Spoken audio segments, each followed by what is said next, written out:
اعوذ باللہ من الشیطان الرجیم، بسم اللہ الرحمن الرحیم۔ انشاءاللہ اب ہم جو ہے سورہ کوثر پڑھیں کوثر۔ گے جی۔ اس کی 3 آیتیں ہیں اور 1 رکوع ہے جی۔ بسم اللہ الرحمن الرحیم۔ اے محبوب، بے شک ہم نے تمہیں بے شمار خوبیاں عطا فرمائیں تو تم اپنے رب کے لیے نماز پڑھو اور قربانی کرو، بے شک جو تمہارا دشمن ہے وہی ہر خیر سے محروم ہے۔ جی، یہاں پر کیا ہے، اگر آپ دیکھیں قرآن کی جو سب سے بڑی سورہ ہے وہ سورہ بقرہ ہے، اور قرآن کی جو سب سے چھوٹی سورہ ہے وہ سورہ کوثر ہے۔ ابھی آپ نے دیکھا سورہ عصر کی بھی 3 آیتیں ہیں، لیکن اس کی جو لاسٹ آیت ہے وہ ذرا بڑی ہے پڑھنے میں، یہ چھوٹی ہے۔ اور اسی وجہ سے علماء کرام یہ کہتے ہیں کہ جیسے ہم نماز میں بڑی جو سورہ فاتحہ کے بعد بہت ساری لوگوں کو بہت ساری آیات یاد ہوتی ہیں، جیسے ہم نے پڑھا تھا سورہ بقرہ کی آخری 2 آیتیں جو آمنہ رسول سے شروع ہوتی ہے، یا سورہ حشر کی آخری 2 آیتیں لوگوں کو یاد ہوتی ہیں جو کہ ہمارے اذکار میں بھی ہیں، تو ہم وہ پڑھ سکتے ہیں، بالکل پڑھ سکتے ہیں، لیکن اس کے ساتھ آپ کو ایک آیتیں اور ملانی ہوگی، کیونکہ علماء کرام کا کہنا ہے کہ اگر آپ سورہ فاتحہ کے بعد کوئی سورہ پڑھنا چاہتے ہیں تو ایٹ لیسٹ وہ 3 آیات پر مشتمل ہونا لازم ہے۔ تو یہاں اب سورہ کوثر کی بات ہو رہی ہے، اور کوثر جو ہے ایکچولی یہ ایک حوض ہوگا جنت میں جو نبی صلی اللہ علیہ وسلم کے دست مبارک سے نیک لوگوں کو اللہ تعالیٰ پلائیں گے، اور اس سے کیا ہوگا کہ یہ اللہ تعالیٰ ایک آخرت کا جو ہے آپ کو اجر و ثواب اس کے ذریعے سے پہنچا رہے ہیں۔ پھر بتایا گیا فَصَلِّ لِرَبِّكَ وَانْحَرْ، بس تو اپنے پروردگار کے لیے جو ہے نماز پڑھ اور قربانی کر۔ یہاں پر دیکھیں ہماری نمازیں جو ہیں وہ صرف اور صرف اللہ تعالیٰ کے لیے ہونی چاہیے، جو ہم نے اس سے پہلے والی آیت پڑھی تھی الذین هم یراؤن، وہ دکھاوے والی چیز نہیں ہونی چاہیے نمازوں میں بھی، وہ صرف خاص اللہ کے لیے ہوں۔ ہماری قربانیاں بھی جیسے کہ ہم دیکھیں کہ عید الاضحیٰ پر ہم قربانی کرتے ہیں، لیکن اللہ تعالیٰ کو تو نہ خون پہنچتا ہے، نہ کھال پہنچتی ہے، نہ گوشت پہنچتا ہے، اس کو صرف ہماری نیتیں پہنچتی ہیں۔ تو ہمارے اخلاص نیت کی بات کی جا رہی ہے۔ اور انا شانیہ کا هو الابتر، کہ یقیناً تیرا جو دشمن ہے وہ بے نام و نشان رہے گا۔ یہاں پر اگر آپ دیکھیں تو کیا ہے کہ جو نبی صلی اللہ علیہ وسلم کی جب بیٹیاں ہوتی تھی تو وہ حیات رہیں، جیسے ہم نے دیکھا کہ ان کی بیٹیاں حضرت زینب بھی ہیں، کلثوم بھی ہیں، حضرت فاطمہ بھی ہیں، تو لیکن جب ان کے بیٹے پیدا ہوتے تھے تو ان کا انتقال ہو جاتا تھا، اکثر بائی برتھ، اور کچھ 2-4 کچھ دن جینے کے بعد۔ تو نبی صلی اللہ علیہ وسلم ایک دفعہ رونے لگے، تو حضرت عبداللہ بن عوف نے کہا کہ نبی صلی اللہ علیہ وسلم آپ کی آنکھوں میں آنسو؟ تو نبی صلی اللہ علیہ وسلم نے ارشاد فرمایا یہ اللہ کی طرف سے دی ہوئی محبت ہے جو میری آنکھوں میں دکھ رہی ہے۔ اب وہاں پر کیا ہوا، قریش مکہ جو ہے ان کا مذاق اڑانے لگے کہ تمہاری تو نسل کٹ گئی ہے، اور مطلب ختم ہو جائے گی، آگے بڑھے گی نہیں، اور یہ سارا کچھ۔ تو اللہ تعالیٰ نے ان کے لیے کہا کہ جو دشمن ہے ان کو اللہ تعالیٰ بے نام و نشان کر دے گا، اور آپ دیکھیں کہ آپ حق پر ہیں اور صحیح چیز پر ہیں تو آگے جو چیزیں ہوتی ہیں وہ ایسی ہی ہیں۔ اور نبی صلی اللہ علیہ وسلم کی کیوں نہیں، اگر ہم دیکھیں کیوں نہیں نبی صلی اللہ علیہ وسلم کے بیٹے تھے، کبھی کبھی میں اس چیز پر سوچ رہی ہوتی ہوں، اور کچھ علماء کرام کو بھی میں نے سنا کہ دیکھیں جب وہ پیدا ہوئے تو وہ یتیم تھے، اور ان کو اللہ تعالیٰ نے بیٹیاں دی، بیٹے نہیں دیے۔ کیوں؟ کیونکہ آپ دیکھیں ہماری جو قوم ہے اس کا یہ حال ہے کہ ہم فوراً پوجنے لگتے ہیں، ہم تو کوئی نیک بندہ مل جائے تو اس کی قبر پہ بیٹھ جاتے ہیں، جبکہ اس قبروں کا مزاج یہی ہے جیسے کہ بتوں کا ہے۔ آپ بتوں کو کھانا دیں وہ نہیں کھا سکتے، قبروں کو پہنچائیں وہ بھی نہیں کھا سکتی۔ بتوں کے اوپر کوئی مکھی بیٹھ جائے وہ ہٹا سکتے ہیں؟ نہیں ہٹا سکتے۔ قبروں کے اوپر بھی یہی حال ہے۔ بلکہ اگر دیکھا جائے ہم ان قبروں میں موجود کتنے بھی معتبر انسان ہیں، ہم ان سے بہتر ہیں کہ ہم ان کے لیے دعا کر سکتے ہیں، وہ ہمیں کوئی فائدہ نہیں دے سکتے۔ تو یہاں پر ہمیں اس چیز کو سمجھنے کی ضرورت ہے اور اپنے عقیدے کو ٹھیک کرنے کی ضرورت ہے کہ اللہ تعالیٰ جو ہے وہ بہتر جانتا ہے کس کے لیے کیا چیز بہتر ہے، اور اگر وہ نسل آگے بڑھتی حضرت محمد صلی اللہ علیہ وسلم کی بیٹوں کی صورتوں میں، شاید آج ان کا مزاج کچھ اور ہو جاتا لوگوں کا، تو اللہ تعالیٰ کی ہر بات میں حکمت ہے۔ جی اب سورہ کافرون ہے، اس کی جو ہے آیتیں ہیں وہ 6 ہیں اور 1 رکوع ہے جی۔ بسم اللہ الرحمن الرحیم۔ تم فرماؤ اے کافرون، نہ میں پوچھتا ہوں جو تم پوچھتے ہو، اور نہ تم پوچھتے ہو جو میں پوچھتا ہوں، اور نہ میں پوچھوں گا جو تم نے پوچھا، اور نہ تم پوچھو گے جو میں پوچھتا ہوں۔ تمہیں تمہارا دین اور مجھے میرا دین۔ جی اس میں کیا ہے کہ اب مسلمان اور نبی صلی اللہ علیہ وسلم آمنے سامنے، کہ آپ دیکھیں کہ کیا ہوا کہ وہ جو ہے نبی صلی اللہ علیہ وسلم کو اپنے، جب نبی صلی اللہ علیہ وسلم انہیں دین کی تعلیم دے رہے ہیں جو کہ اسلام ہے، تو وہ اپنے دین کی تعلیم دے رہے ہیں، تو اللہ تعالیٰ نے ان کو یہی کہا نا کہ آپ ان کے، جیسے ہم جب بات ہوتی ہے ان کے بتوں کی تو اللہ تعالیٰ کہتے ہیں کہ ان کے بتوں کو تم کچھ نہ کہو، جواب میں وہ تمہارے رب کو کہیں گے۔ اب جب نبی صلی اللہ علیہ وسلم ان کو دعوت دے رہے ہیں تو وہ کہہ رہے ہیں آپ ہمارے دین کی طرف آ جائیں. تو نبی صلی اللہ علیہ وسلم نے پھر ان کو کہا قل یا ایھا الکافرون کہ آپ کہہ دیجئے اے کافرو. یہ اللہ تعالیٰ نبی صلی اللہ علیہ وسلم سے کہلوا رہے ہیں لا اعبد ما تعبدون، نہ میں عبادت کروں گا اس کی جس کی تم عبادت کرتے ہو. مطلب یہ جو منکر ہے، جو کافر ہے، جو اہل کتاب ہے، جنہوں نے اپنی کتاب میں تبدیلی کر دی ہے، میں تو اس پر ایمان نہیں لاؤں گا. اور پھر کہا گیا کیا ولا انا عابد ما عبدتم، اور نہ تم عبادت کرو گے اس کی جس کی میں عبادت کرتا ہوں، نہ میں پرستش کروں گا اس کی جس کی تم کرتے ہو، اور نہ تم اس کی پرستش کرنے والے ہو جس کی میں عبادت کرتا ہوں. یہاں پر ایک بات پتہ چل رہی ہے حتمی طور پر کہ انہوں نے ایمان لانا ہی نہیں ہے.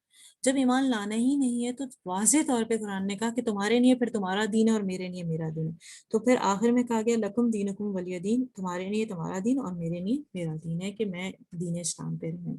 جی سورہ نصر ہے اور یہ اس کی 3 آیتیں ہیں اور 1 رکوع ہے. جی بسم اللہ الرحمن الرحیم. جب اللہ کی مدد اور فتح آئے اور لوگوں کو تم دیکھو کہ اللہ کے دین میں فوج فوج داخل ہوتے ہیں تو اپنے رب کی ثنا کرتے ہوئے اس کی پاکی بولو اور اس سے بخشش چاہو، بے شک وہ بہت توبہ قبول کرنے والا ہے. جی یہ جو آیت ہے یہ فتح مکہ کے بارے میں ہے کہ جب نبی صلی اللہ علیہ وسلم کو دیکھیں، جیسے ہم سب کو اپنے جو آبائی شہر ہوتا ہے، ملک ہوتا ہے، اس سے محبت ہوتی ہے، وہ لگتا ہے بس وہی ہمارا گھر ہے. تو اسی طرح نبی صلی اللہ علیہ وسلم مکے میں پیدا ہوئے تو نبی صلی اللہ علیہ وسلم کو اس سے بہت زیادہ محبت تھی. اور آپ نے دیکھا جب صلح حدیبیہ کا معاملہ ہوا تھا کہ آپ جب ہجرت کر کے مدینے چلے گئے اور آپ نے ریاست مدینہ قائم کی، اور جب آپ نے ارادہ کیا کہ آپ عمرے کی نیت سے آئیں تو انہوں نے حدیبیہ کے مقام پر آپ کو روک لیا. اور صلح حدیبیہ میں یہ انہوں نے بہت ساری شرائط ایسی باندھی جو آپ کے لیے تکلیف دیتی، اور انہوں نے یہ بھی اس کی شرائط میں سے ایک شرائط یہ تھی کہ آج آپ نے واپس مدینے چلے جانا ہے. آپ سوچیں، آپ ایک امید کے ساتھ، فار ایگزامپل مجھے کہیں جانا ہے، راستے میں میرا اور میری فرینڈ کا پلان کچھ بنا اور راستے میں ایک دم چینج ہو جائے، کینسل، تو کیسی آپ کو تکلیف ہوتی ہے. اور یہ عمل جو تھا وہ عمرے کا تھا.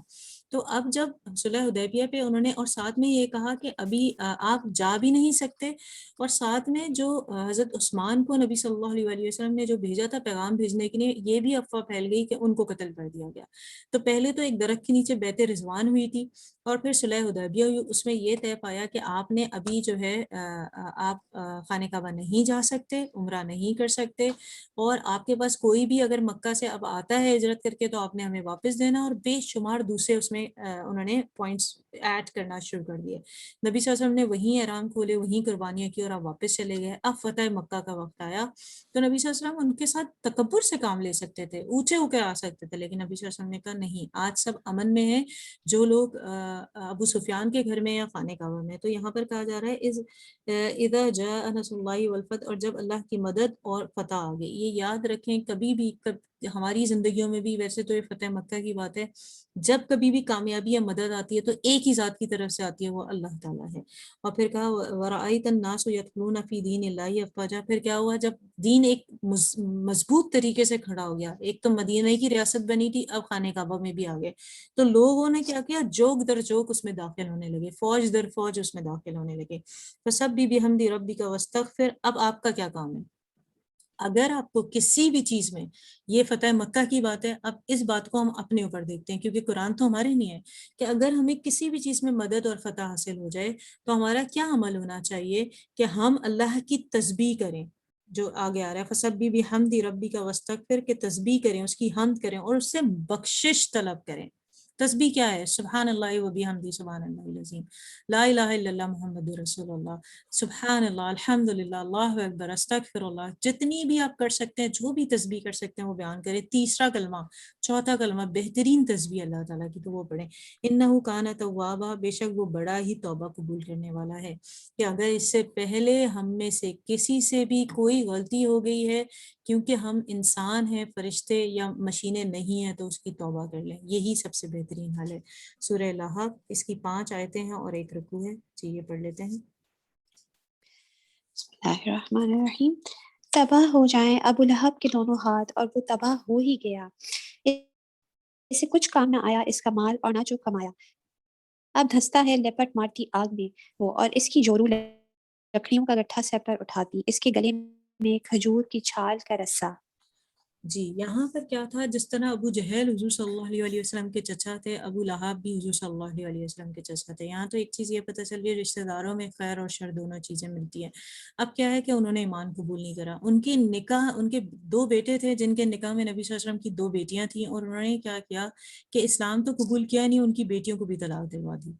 اور وہ نبی صلی اللہ علیہ وسلم کے لیے ہمیشہ شر والے چیزیں پیدا کرتے تھے. اب اللہ تعالیٰ نے، آپ سوچیں، پوری ایک آیت، اگر آپ دیکھیں پوری سورہ نازل کر دی اس پہ، کیا تبت یدا ابی لہب و تب، ابو لہب کے دونوں ہاتھ کٹ گئے اور خود ہلاک ہو گیا. یہاں پر ایک چیز کہی جاتی ہے، انہیں لہب اس لیے کہا جاتا تھا، جیسے آپ نے وہ دیکھا سرخ و سفید جو رنگ والے لوگ ہوتے ہیں، کچھ لوگ ہوتے ہیں جو بالکل سفید ہوتے ہیں، وہ سرخ و سفید جیسے، ایسا ان کا رنگ تھا، شعلے کی طرح. اور کہا جاتا ہے کہ یہ نبی صلی اللہ علیہ وسلم کے لیے بہت مشکلیں پیدا کرتے تھے، جیسے انہوں نے اپنے دو بہوؤں کو طلاق دلوا دی تھی اور دوسرے بہت سارے مسائل. تو ان کو جو موت آئی تھی وہ ایسی موت آئی تھی کہ جیسے کہتے ہیں نا چھوت کی بیماری ہوتی ہے، اس طرح کہ ان کو ایک گڑھے میں کھود کر اور ڈنڈوں سے ڈالا گیا تھا. ان کے اپنے بیٹے بھی ان کے قریب نہیں گئے تھے. اب دیکھیں آگے بات ہے یہ، ما اغنا انہو مالہ ما کسب، نہ تو اس کا مال اس کے کام آیا اور نہ اس کی کمائی. آپ یہ دیکھیں جو وہ تھے مالدار، کیونکہ آپ دیکھیں قبیلے جو تھا قریش، اسی کے سردار بنے ہوئے تھے نا. جبھی تو ابو طالب جو حضور صلی اللہ علیہ وسلم کے چچا تھے اور حضرت علی کے والد تھے، ان کی بات سنی جاتی تھی اور ان کی کفالت میں آپ رہتے تھے نبی صلی اللہ علیہ وسلم، تو آپ محفوظ رہے. اسی طرح یہ دوسری اگر دیکھیں عبد المطلب، ایکچولی جو ان کے دادا تھے، ان کی کئی ساری بیویاں تھیں، جن میں سے حضرت عبداللہ جو حضور صلی اللہ علیہ وسلم کے والد تھے، اور ابو مطلب عبد المطلب جو تھے، ابو طالب جو تھے، وہ ایک ہی ماں سے تھے، یعنی ماں جا بھائی تھے. اس لیے عبد المطلب نے جو ہے نبی صلی اللہ علیہ وسلم کو ابو طالب کی کفالت میں دیا تھا. لیکن دوسری بیویوں سے جو بچے تھے، ان میں ابو جہل بھی تھے، ابو لہب بھی تھے، اور ابو لہب انہی میں سے چچا نبی صلی اللہ علیہ وسلم کے بنتے ہیں، اور حضرت حمزہ بھی حضور صلی اللہ علیہ وسلم کے چچا تھے. تو یہاں پر کہا گیا کہ ان کے پاس مال و دولت تو بہت تھی، لیکن ان کے کوئی کام نہیں آئی، نہ ان کی اولاد نہ ان کا مال. وَامْرَأَتُهُ حَمَّالَةَ الْحَطَبِ، اب ان کی بیوی کی بات کی جا رہی ہے کہ ان کی جو بیوی ہے وہ لکڑیاں ڈھونڈنے والی تھی، اور اس نے کیا کیا، فی جی دیا حبل من مسد، کے گردن میں پوست کھجور کی بٹی ہوئی رسی ہو گئی. یہاں پر کیا تھا کہ وہ ایک بہت ہی خوبصورت جو ہے نا پرل کا، آپ یوں سمجھ لیں کہ وہ پہنتی تھی ہار گلے میں، خوبصورت ہار. تو وہ اکثر کہتی تھی اس کو اتار کر کہ یہ نا میں محمد کے لیے، محمد صلی اللہ علیہ وسلم کے لیے اس کو سیل کروں گی، اور ان کے لیے استعمال کروں گی، ان کے اگینسٹ، کہ ان کو نقصان پہنچا سکوں. تو کہا جاتا ہے کہ وہی ہار جو ہے وہ پھندا بن گیا تھا ان کا، اور اسی سے ان کی موت واقع ہوئی تھی.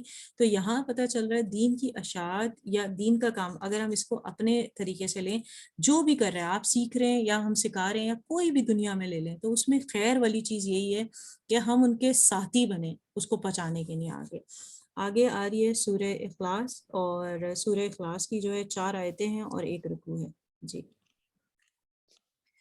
بسم اللہ الرحمن الرحیم. تم فرماؤ وہ اللہ ہے، وہ ایک ہے، اللہ بے نیاز ہے، نہ اس کی کوئی اولاد اور نہ وہ کسی سے پیدا ہوا اور نہ اس کے جوڑ کا کوئی. جی یہ بڑی ہی بہترین سورہ ہے. اور جو لوگ کہتے ہیں کہ حضرت عیسیٰ علیہ السلام جو ہے اللہ تعالیٰ کے بیٹے ہیں، یا حضرت عزیر جو ہے یہودی کہتے ہیں کہ اللہ کے بیٹے ہیں، تو اللہ تعالیٰ یہاں پر بتا رہے ہیں کہ اللہ تعالیٰ کی تو کوئی اولاد نہیں ہے. پہلی بات کہ یہ جو سورہ ہے یہ بڑی ہی پیاری سورہ ہے. اس میں جو ہے ہمارے اللہ تعالیٰ کے واحد لا شریک ہونے کی مثال اس میں دی گئی ہے. بتایا گیا ہے کہ اللہ تعالیٰ کے ساتھ کوئی بھی شریک نہیں ہے، وہ اکیلا واحد لا شریک ہے. اور اسے کہا جاتا ہے ایک تہائی، یوں کہیں کہ آپ ایمان کی طرح بھی ہے، اور اس کے قرآن کی طرح بھی ہے کہ اس کو کثرت سے پڑھا جائے. حضرت علی سے بھی مروی ہے کہ 3 دفعہ پڑھنا بالکل ایسا ثواب ملنا ہے جیسے کہ قرآن پڑھنے کے. اب ایسا نہ کیجیے گا کہ بس 3 دفعہ پڑھ کے سوچے میں نے اتنے قرآن پڑھ لیے. ایکچولی کیا ہے کہ اس کا اجر و ثواب جو ہے زیادہ ملنے والا ہے، تو کثرت سے اس کی تلاوت کرنا اچھی بات ہے. تو اس میں کیا ہے، قل هو اللہ احد، کہہ دو کہ اللہ ایک ہے. یہ جو اللہ کی صفات استعمال ہوئی ہیں یہاں پر، احد اور صمد، یہ اللہ تعالیٰ کو بے شمار پسند ہے. جیسے ہم نے اسماء الحسنی یاد کیے ہیں، اس میں آپ نے دیکھا ہے دونوں ہی نام آتے ہیں، احد اور صمد، تو یہ اللہ تعالیٰ کو بہت پسند ہے. پھر اللہ الصمد، وہ جو ہے کیا ہے، بے نیاز ہے. لم یلد ولم یولد ولم یکن لہ کفوا احد، مطلب نہ اس نے کسی کو جنا، نہ اسے کسی نے جنا، اور نہ ہی کوئی اس کا ہمسر ہے. مثال کے طور پہ بتایا جا رہا ہے کہ اللہ تعالیٰ کی نہ کوئی اولاد ہے، نہ وہ کسی کی اولاد ہے، اور نہ ہی اس کا کوئی ہمسر ہے کہ اس کے ساتھ کسی کو شریک کیا جائے. تو ہم یہ بات سمجھ لیں کہ دیکھیں پورے قرآن کے اندر اللہ تعالیٰ نے کسی بھی عورت کا نام نہیں لیا. جب حضرت لوط کی بات آئی تو کہا اس کی بیوی، اس کی جو زوجہ تھی وہ پیچھے رہ جانے والی تھی، جو حضرت لوط کی بیوی پیچھے رہ گئی تھی. جب فرعون کی بیوی کا بات آئی جو حضرت آسیہ جو نیک تھی، تو کہا فرعون کی بیوی جو نیک تھی. پھر جب حضرت موسیٰ جو ہے حضرت موسیٰ علیہ السلام کی بات آئی ان کی ماں کی، تو کہا موسیٰ کی ماں. لیکن جب حضرت عیسیٰ کا ذکر ہوا تو اللہ تعالیٰ نے کہا عیسیٰ ابن مریم. عیسیٰ میرا بیٹا نہیں ہے، عیسیٰ مریم کا بیٹا ہے. صرف واحد ایک مریم نام ہے جو قرآن میں موجود ہے عورت کا، ورنہ عورت کے نام کو بھی پردوں میں اللہ تعالیٰ نے رکھا، وہ بھی ذکر نہیں کیا. یہ اس بات کی علامت ہے کہ عورت پردے میں رہے وہ زیادہ بہتر ہے، کیونکہ عورت کو اللہ تعالیٰ نے کہا وہ بہت قیمتی شے ہے. جیسے مثال کے طور پر آپ دیکھیں، آپ کے پاس ڈائمنڈ ہے یا گولڈ ہے یا آپ کے پاس سلور ہے، تو آپ کیا کرتے ہیں؟ اس کو ایسے روڈ پہ تو نہیں پھینک دیتے، وہ بھی ایک دیکھا جائے تو ایک معدنیات ہی ہے نا، ایک پتھر ہی ہے. آپ کیا کرتے ہیں؟ گھر کے اندر دروازوں میں، پھر اس کو کبڈ میں، اور کبڈ کے اندر بھی کسی محفوظ جگہ پہ رکھتے ہیں جتنا آپ اس کو محفوظ رکھ سکتے ہیں. یہ ہے عورت. اور جو بیکار اور بیتوکی چیزیں ہوتی ہیں، آپ ذرا باہر نظر دوڑائیں، کتنے پتھر کتنی ریت پڑی ہوئی ہے، کیونکہ ان کی کوئی قدر ہی نہیں ہے. اللہ تعالیٰ نے عورت کو کہا یہ اتنی قیمتی چیز ہے کہ اس کو بچا کے اس طرح سنبھال کے رکھی جائے. تو یہاں پر ہمیں پتہ چلا کہ اللہ تعالیٰ کی کوئی اولاد نہیں، اور حضرت عیسیٰ جو ہیں وہ حضرت مریم کی بیٹے ہیں. لیکن یہ ہے کہ اللہ تعالیٰ نے ان کو بن باپ کے پیدا کیا تھا. اب دو صورتیں آ رہی ہیں، سورہ فلق اور سورہ ناس، انہیں معوذتین بھی کہتے ہیں، اور اس کی دونوں کی ملا کے تقریباً 11 آیتیں بنتی ہیں. اور نبی صلی اللہ علیہ وآلہ وسلم پہ جادو کیا گیا تھا، تو یہ دونوں آیتیں نازل ہوئی تھی، اور اس جادو میں یہ کیا تھا کہ انہوں نے 11 نوٹس گرہ باندھ کے جو ہے وہ ڈال دی تھی، اور نبی صلی اللہ علیہ وسلم کو بخار چڑھا تھا، جس سے انہیں اندازہ ہوا تھا کہ ان پہ جادو کیا گیا ہے. تو اللہ تعالیٰ نے یہ آیتیں نازل کی اور کہا کہ ایک ایک گرہ کھولتے جاؤ، اس پہ پھونکتے جاؤ اور اسے کھولتے جاؤ، تو آپ پہ سے فوراً ہی وہ جادو ختم ہو گیا تھا. تو یہ بہت ہی پیاری آیا دونوں صورتیں ہیں، انہیں اپنے بچوں کو بھی یاد کریں، اپنی بھی عادت بنائیں کہ صبح شام ان کے، کیونکہ یہ ہمارے اذکار میں بھی آتی ہے صبح اور شام کے، کہ خود بھی لازم پڑھیں. اس طرح آپ ہر حاسد سے، ہر بری چیز سے، ہر ناگہانی آفت سے بچ سکتے ہیں. تو پہلے ہم اس کی ٹرانسلیشن کر لیتے ہیں، پھر بات کرتے ہیں. جی، اس کی جو ہے سورہ فلق کی جو آیتیں ہیں وہ 5 ہیں، اور ایک رکوع ہے، اور یہ مدنی سورہ ہے. اچھا، ساتھ ہی پڑھ لوں دونوں یا الگ الگ پڑھ لوں؟ ساتھ پڑھ لیجئے، کوئی مسئلہ نہیں، یا بسم الگ اللہ الگ جیسے آپ کو الرحمن ٹھیک الرحیم. لگے. جی جیسے آپ بتا دیں، ٹھیک تو ہے، پھر پھر بعد میں ایک ساتھ آپ. ایک ایک کر کے پڑھتے ہیں تاکہ وہ فلق اور ٹھیک ہے، ناس کو الگ ہم واضح بنے. ٹھیک ہے. ٹھیک ہے. بسم اللہ الرحمن الرحیم. تم فرماؤ میں اس کی پناہ لیتا ہوں جو صبح کا پیدا کرنے والا ہے، اس کی سب مخلوق کی شر سے، اور اندھیری ڈالنے والے کی شر سے جب وہ ڈوبے، اور ان عورتوں کے شر سے جو گرہوں میں پھونکتی ہیں، اور حسد والے کے شر سے جب وہ مجھ سے جلے. جی، آپ یہاں دیکھیں کہ کہا کل اعوذ برب الفلق، آپ کہہ دیجئے کہ میں صبح کے رب کی پناہ میں آتا ہوں، من شر ما خلق، ہر چیز کے شر سے جو اس نے پیدا کی. آپ دیکھیں کہ اللہ تعالیٰ نے جنات بھی پیدا کیے ہیں، انسان بھی پیدا کیے ہیں، اور دوسری ایسی بہت ساری مخلوقات جو انویزیبل ہیں، جن کو ہماری یہ آنکھ دیکھ بھی نہیں سکتی. تو آپ جب یہ دعا پڑھتے ہیں تو ہر ایک شے کے شر سے آپ محفوظ ہوتے ہیں.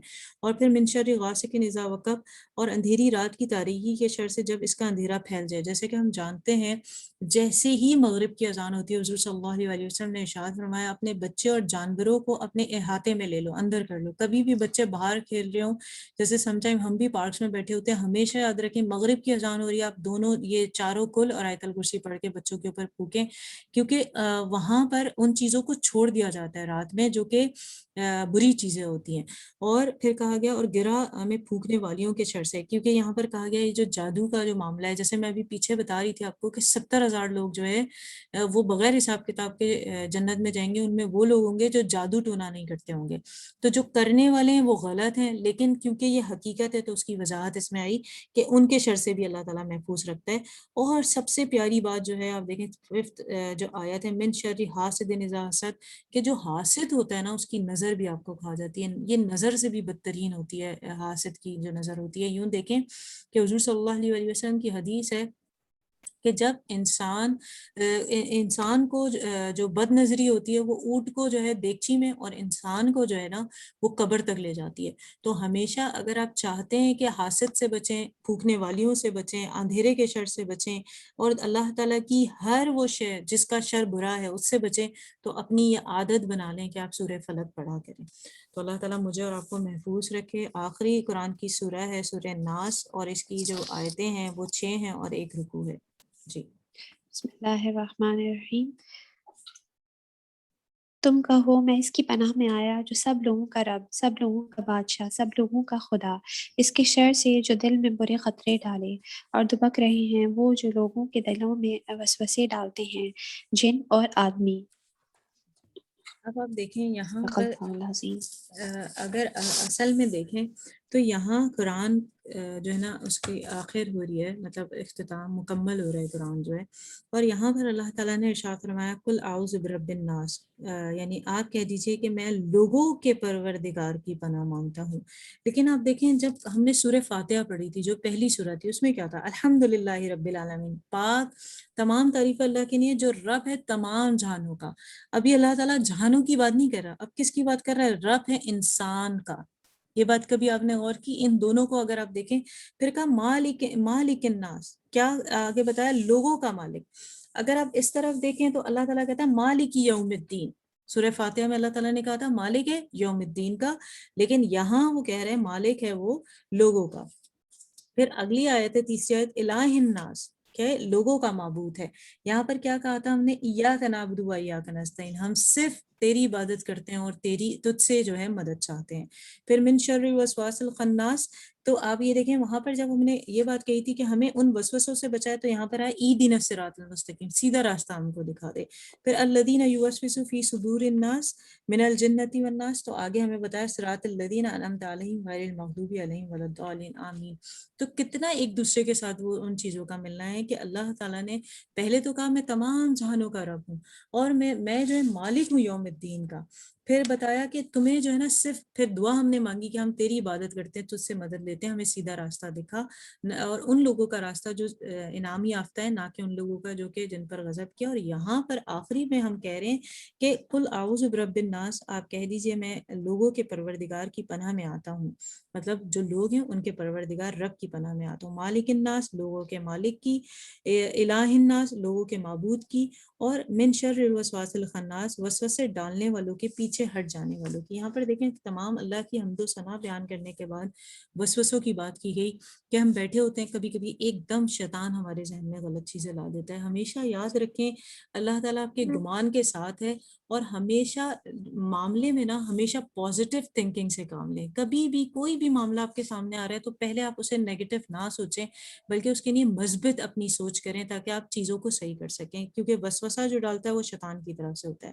الذین یوسوسون فی صدور الناس، جو لوگوں کے سینوں میں وسوسہ ڈالتا ہے، من الجنۃ والناس، اور جن میں سے اور انسانوں میں سے. اب یہ کہا جا رہا ہے جو وسوسہ ہے شیطانی عمل بھی ہو سکتا ہے اور سم ٹائم انسان بھی ہو سکتے ہیں. جیسے ہم دیکھتے ہیں سرگوشی سے منع کیا یا غیبت سے منع کیا، یہ تمام چیزیں تو دونوں ہی ہو سکتا ہے. ہمیشہ محتاط رہیں، ہمیشہ یہ یاد رکھیں کہ آپ کا معاملہ سامنے والے کے ساتھ جو ہے وہ آپ کا نامہ اعمال لکھ رہا ہے. دوسرا تیسرا چوتھا جو بھی اس کے بارے میں رائے رکھتا ہے وہ اس کی اوپینین ہے، آپ کی کیا اس کے بارے میں اوپینین ہے، یہ امپورٹنٹ ہے. تو اللہ تعالیٰ مجھے اور آپ کو اس قرآن پر عمل کرنے والا بنائے. سورہ فاتحہ کے ساتھ تلاوت کریں گے، اور ساتھ میں جو ہے نا پہلا جو رکوع ہے اس کا سورہ بقرہ کا، اس کا تلاوت کریں گے. آپ میں سے کوئی کرنا چاہتا ہے یا میں پڑھوں سے؟ میں کر لوں یا آپ کر لیں؟ جی آپ جی کر رہی ہیں تو آپ ہی کر لیں. آپ کیجیے ساجدہ. ماشاء اللہ آپ کی تلاوت اچھا اچھی صحیح. ہے. فرسٹ سورہ فاتحہ پڑھ کے پہلا رکوع سورہ بقرہ کا پڑھیے. اچھا 1 منٹ آپ مجھے دیں، میں جی کرتی ہوں. بالکل بالکل، ٹیک یور ٹائم.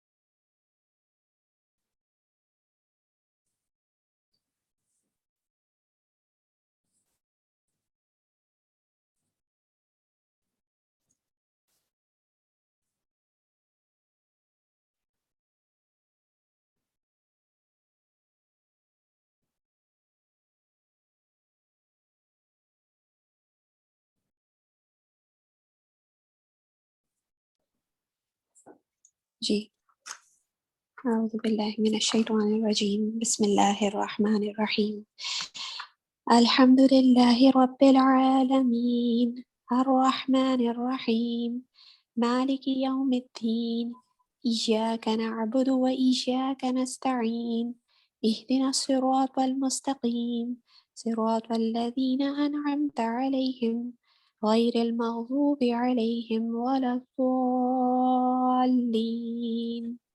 آمین بسم اللہ الرحمن الرحیم الف لام میم ذلك الكتاب لا ريب فيه هدى للمتقين الذين يؤمنون بالغيب ويقيمون الصلاة ومما رزقناهم ينفقون والذين يؤمنون بما أنزل إليك وما أنزل من قبلك وبالآخرة هم يوقنون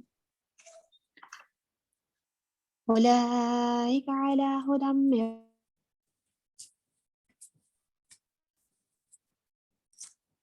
مفلحون إن الذين كفروا سواء عليهم أنذرتهم أم لم تنذرهم لا يؤمنون ختم الله على قلوبهم وعلى سمعهم وعلى أبصارهم غشاوة ولهم عذاب عظيم اللہ العظیم.